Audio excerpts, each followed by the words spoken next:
അപ്പൊ വേദ സന്ദേശം, ബ്രാഹ്മണ സന്ദേശം, ആരണ്യക സന്ദേശം, ഉപനിഷത്ത് സന്ദേശങ്ങള്. തൊട്ട് ചുവട്ടില് ശിക്ഷാ ഗ്രന്ഥങ്ങളുണ്ട്. വേദം എങ്ങനെ ചൊല്ലണം എന്ന് പറയുന്നത്. നിരുക്ത ഗ്രന്ഥങ്ങളുണ്ട്. വേദത്തിലെ സംസ്കൃത വാക്കുകള് എങ്ങനെയാ ഉത്ഭവിച്ചത്. വ്യാകരണമുണ്ട്.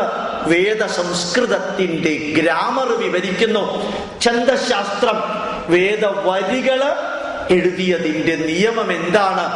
അതുപോലെ തന്നെ കൽപ്പശാസ്ത്രം, ഞാനും നിങ്ങളും ആചരിക്കുന്ന ആചാരങ്ങള് ആരാണ് എഴുതിയത്, എന്നാണ് എഴുതിയത്, എങ്ങനെയാണ് എഴുതിയത്, എന്തിനാണ് എഴുതിയത് എന്നുള്ളത് ബോധ്യപ്പെടുത്തുന്ന ഗ്രന്ഥങ്ങൾ ഭാരതത്തിലുണ്ട്.